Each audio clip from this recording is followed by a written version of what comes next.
Hi folks, Jeff here. I'm the bookkeeper here at Wellington Square, and one of the questions that a lot of people have been asking is, how do our church finances actually work? So I thought I would take a shot to try to answer that question for you. This video 1 of 3, will look at 5 sources of money into the church. We will also look at 2 areas that people often think are financial sources for the community, but are not. The second video will look at expenses into Wellington Square. And then finally, the third video will look at what we do when we're operating in a deficit situation and the things we might be able to do once we're back operating at a balanced budget. I want to start this video by addressing some terminology. You will notice that I use the term money into the church and not the more traditional terms revenue and income. There is a very specific reason I do this. Revenue is typically considered value for service. And yes, we do have revenue at Wellington Square. But much of the funding for the church comes from our offerings. Offerings are a faithful response to do God's work in the community. And we on the finance team wish to honor that act of worship. So we make every attempt to distinguish the offerings from the revenue. I will slip up, call it old habits, but please know that the Wellington Square finance team honors your offering as the faithful act that it is. Okay, so let's start with money into the church. For this topic, we're going to look at 3 primary sources of funding the church community. We will look at 2 secondary sources of funding the church community and why we should consider them secondary sources. And then finally, 2 areas that are actually not considered sources of money into the church. Wellington Square has 3 primary sources of money. Primary source number 1 would be the offering. The offering is our faithful act to give back into the community so that we can, as a community, continue to do the amazing works that each of us does. There are a wide variety of methods we can make our offering, and while I won't be discussing the various methods one might use to make an offering on this video, it has been suggested that a video series just on that topic might be of value. Let me know if that's a video you'd like to see. But for the sake of this video, what is important is for us to know that in 2024, 82% of the funding of the church came from our offerings. Primary source number 2 is program revenue. From time to time, Wellington Square community offers a program that is a little more involved. And as a result, we ask those participating in the program to contribute, if they are able, of course.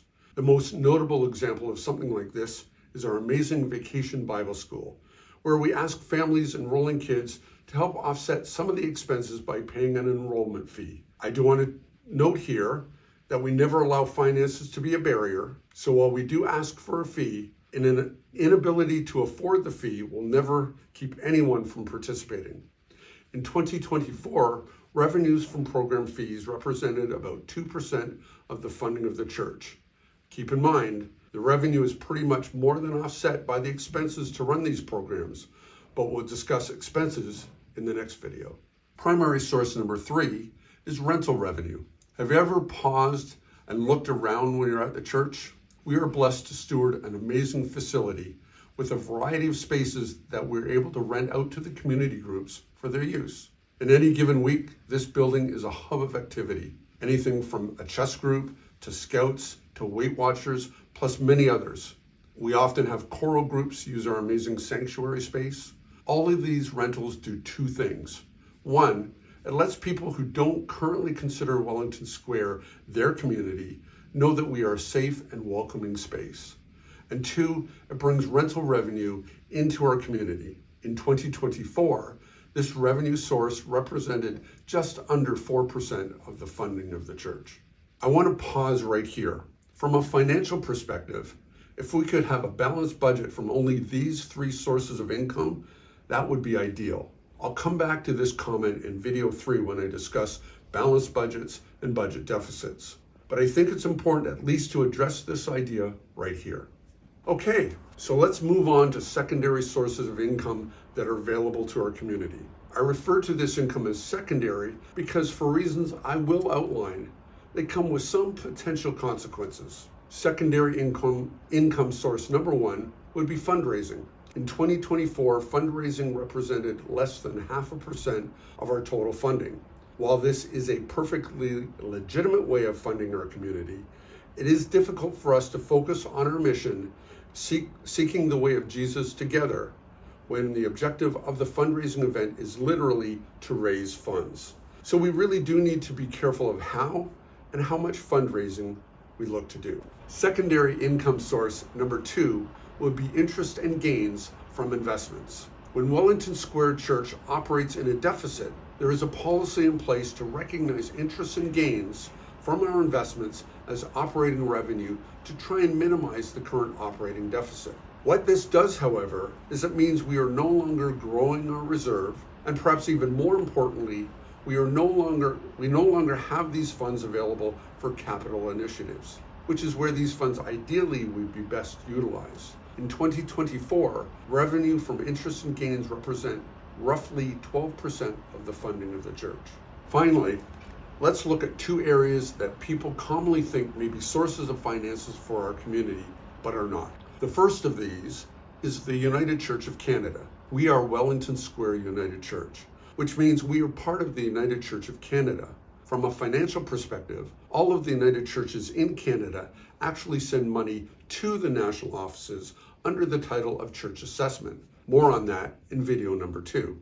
If it helps, consider Wellington Square like a franchise, and we pay a franchise fee to the national office. There will be some that will cringe with this example, but it's likely the best way to visualize the financial obligation between Wellington Square United Church and the United Church of Canada.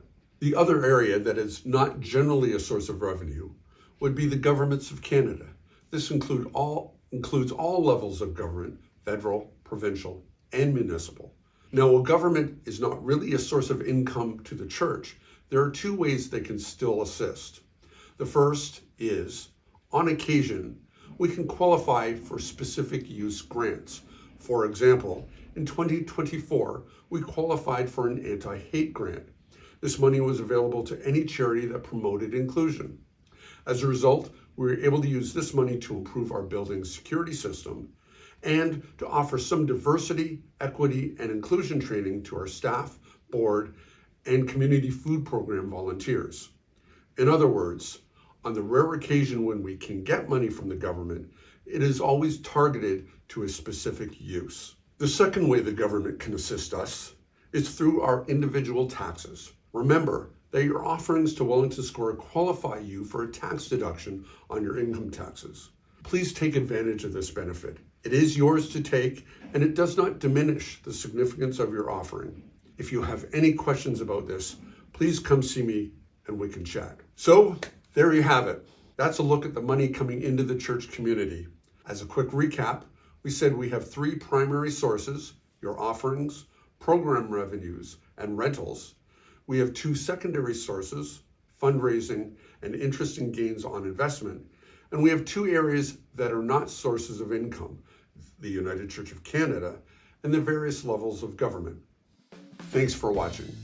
I hope you found the information in this video helpful. As always, if you have any questions, please don't hesitate to reach out. You can find my contact information down below. I hope you check out the next video in this series, which is all about our church expenses. Take care, and may peace be with you.